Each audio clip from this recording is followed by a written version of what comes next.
ọ̀kan pàtàkì lára àwọn àgbà olórin fújì lórílẹ̀‐èdè nàìjíríà ìyẹn alàgbà Délé Adéṣínà, ẹni tí àwọn èèyàn túmọ̀ sí àdáwà fújì, ó máa ti tú àṣírí ìdí tí ààrẹ ẹgbẹ́ àwọn olórin fújì lórílẹ̀‐èdè nàìjíríà ìyẹn Fuji Musician Association of Nigerian President former President Alhaji Sikiru Ayinde Agboola, ẹni tí ó gbajúmọ̀ sí SK Sensation tàbí kò lọ títí ìdí tó fẹ́ ṣe sáà kẹta gẹ́gẹ́ bí ààrẹ ẹgbẹ́ onífújì, tó sì jẹ́ kó di mọ̀ pé nítorí ọ̀rọ̀ máyégún ilẹ̀ Yorùbá tó jẹ́ olórí ọmọ ọba akilẹ̀ Ìjẹ̀bú tó jẹ́ máyé olú ọmọ ìlú Èkó ìyẹn Alhaji Abdulwasiu Ayinde Ọmọgbọ́láhàn Ànífowóṣe Marshal, ẹni tí ó gbajúmọ̀ sí K1 The Ultimate, ó ní SK Sensation ni kò ṣe fẹ́ gbé ìjọba sílẹ̀ tó fẹ́ ṣe sáà kẹta. ẹran ti pé tẹlifíṣàn Yorùbá Tòótọ́ ti gbé ìròyìn jáde fún yín pé wàhálà ńlá ó ń ṣẹlẹ̀ nínú ẹgbẹ́ àwọn olórin fúnma ìyẹn àwọn olórin fújì, nítorí tí ààrẹ wọn Síkírù Àyìndé Agboola tí ó gbajúmọ̀ sí SK Sensation tàbí kò lọ títí tó lóun fẹ́ díje du ipò ààrẹ ní sáà kẹta. tẹlifíṣàn Yorùbá Tòótọ́ gbọ́ pé nínú òfin ẹgbẹ́ fúnma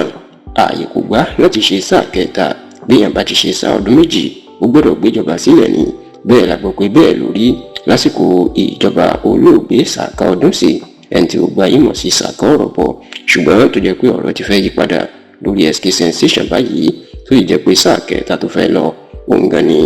ó ń dá wàhálà lẹ̀ báyìí, bó tilẹ̀ jẹ́ pé ní ọjọ́ 13 nínú oṣù karùn-ún tá a wà the 13th of May 2026 ní tẹlifíṣàn Yorùbá Tòótọ́ gbọ́ pé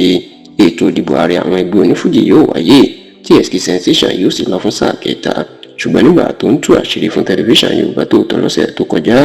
Délé Adéṣínà tí gbogbo ayé mọ̀ sí àdáwà fújì tó kó ipa takuntakun nínú ìdásílẹ̀ ẹgbẹ́ fúnma, kódà tó jẹ́ pé òun ló ṣètò bí wọ́n ṣe kọ́kọ́ yan alága fìdíhẹẹ́ àkọ́kọ́ fún ẹgbẹ́ fúnma lórílẹ̀‐èdè nàìjíríà ìyẹn Alhaji Abdulwaheed Akàngbé, ó mà ti tú àṣírí. ó ní tó ń gbọ́ wípé SK Sensation kò fẹ́ gbé ìjọba fúnma sílẹ̀ tó fẹ́ fagídí ṣe sáà kẹta, ó ní nítorí ọjọ́ bíi Alhaji Abdulwasiu Ayinde K1 The Ultimate tó fẹ́ wáyé lọ́dún tí ó ń bọ̀ ní. ẹ rántí pé ọdún tó ń bọ̀ ní K1 The Ultimate ni yóò pé 70 ọdún láyé 70 years, tá a sì gbọ́ pé bàbá náà múra láti ṣe ayẹyẹ náà tí yóò lágbára kọjá sísọ. Délé Adéṣínà yan àdáwà fújì ní ilé ìgbà lòun gbọ́ pé SK Sensation fi yarí pé òun gbọ́dọ̀ ṣe sáà kẹta nítorí pé irú ayẹyẹ ńlá bẹ́ẹ̀ ó gbọ́dọ̀ bá òun lórí oyè gẹ́gẹ́ bí ààrẹ onífújì, tẹ́lòmíì ò gbọ́dọ̀ gba iyì ọ̀hún lọ́wọ́ òun. ṣùgbọ́n tí àdáwà fújì ti wá jẹ́ kó di mímọ̀ pé